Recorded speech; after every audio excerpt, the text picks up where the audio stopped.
Abdul Haris Nasution atau dikenal sebagai Ah Nasution menjadi satu-satunya jenderal TNI yang lolos dari sasaran penculikan dan pembunuhan dalam peristiwa G30 SPKI. Upayanya melarikan diri tidak mudah. Nasution harus bersembunyi dari kejaran pasukan Cakarabirawa yang memburunya.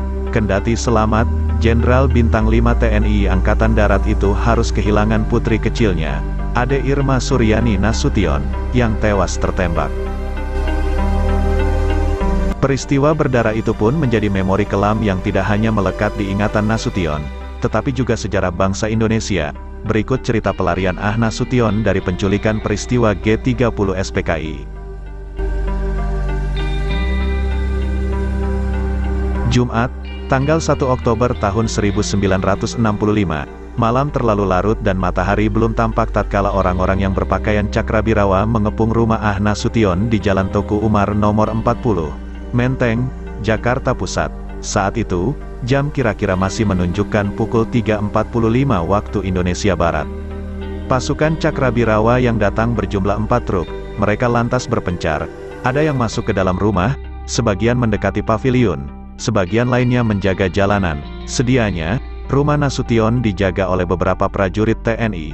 Namun, mereka tak curiga lantaran menganggap Cakrabirawa merupakan pasukan pengawal istana. Nasution dan istrinya, Johanna Sunarti, terjaga dari tidur, bukan sebab mendengar kedatangan pasukan Cakrabirawa, melainkan karena banyak sekali nyamuk di kamar tidur mereka.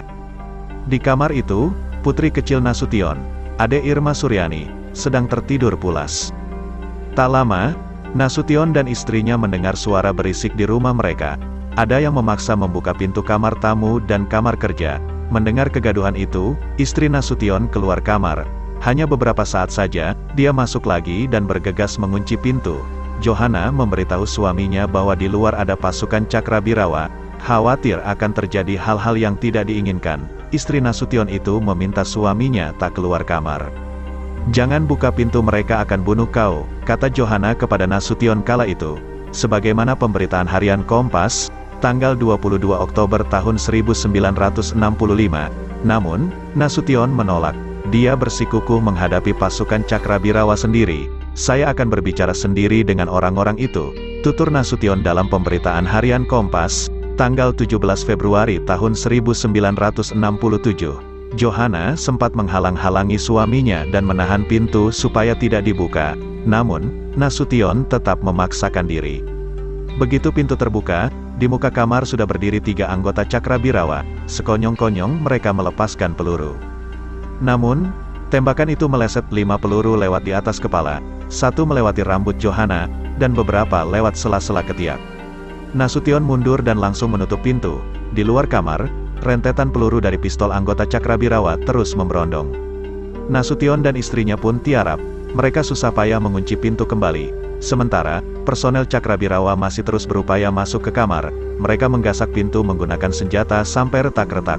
Mendengar tembakan tersebut, ibu kandung Nasution, yang memang tinggal di rumah itu, datang dari kamarnya dan masuk ke dalam kamar Nasution melalui pintu lain. "Oh, anakku luka," katanya sambil merangkul sang jenderal. Penggasakan pintu kamar oleh anggota Cakrabirawa kembali terjadi, bersamaan dengan dilepaskannya tembakan dari luar kamar. 1 peluru rakeling sempat mengenai istri Nasution di bagian kepala, dan 1 lagi di dada, mengakibatkan Johanna sedikit terluka. Johanna pun mengajak Nasution dan lainnya melarikan diri melalui pintu yang menembus ke kamar sebelah dan gang depan kamar mandi. Nasution dan keluarganya pun berhasil keluar ke samping rumah. Sewaktu hendak naik ke tembok, Nasution melihat dengan jelas bahwa anak 5 tahunnya berlumuran darah karena tembakan di punggung. Saat itu dia hampir kembali untuk menghadapi pasukan Cakrabirawa. Namun, sang istri mencegahnya. Johanna meminta dengan sungguh-sungguh supaya suaminya menyelamatkan diri secepat mungkin. Kali ini Nasution menurut. Dia lantas memanjat dan melompat melewati tembok ke samping rumah. Upaya pelarian itu bukannya tanpa gangguan. Saat melewati tembok, pasukan Cakrabirawa lagi-lagi memberondong Nasution dengan tembakan. Rupanya, Cakrabirawa benar-benar mengepung seluruh sisi rumah Nasution. Namun, titik pelarian Nasution itu tak terlalu terlihat oleh pasukan. "Tetapi syukur alhamdulillah, tak ada peluru yang mengenai diri saya," kata Nasution. Nasution pun dengan jelas mendengar anggota Cakrabirawa yang berteriak, Ada orang lari ke sebelah. Tidak kena, pelurunya kurang ke bawah. Berhasil melompati tembok, Nasution kini berada di pekarangan Kedutaan Besar Irak. Dia lantas bersembunyi di belakang drum air. Kabar pengepungan kediaman Nasution pun terdengar oleh para petinggi militer. Mereka lantas mengerahkan pasukan untuk menyelamatkan dan menjaga rumah jenderal itu. Sekitar 2 jam lamanya Nasution bersembunyi dari kejaran pasukan Cakrabirawa. Pukul 6.30, dia diselamatkan oleh pasukan TNI dari tempat persembunyian. Saat itu, Cakrabirawa sudah meninggalkan rumah Nasution. Sementara, Ade Irma Suryani yang tertembak sempat dilarikan ke Rumah Sakit Pusat Angkatan Darat RSPAD, Jakarta. Namun, nyawanya tidak tertolong. Peristiwa dini hari itu juga merenggut Letnan Pierre Tendean, ajudan Nasution.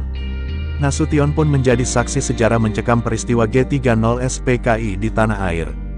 Dia tutup usia pada tanggal 6 September tahun 2000 di RSPAD Gatot Subroto, Jakarta.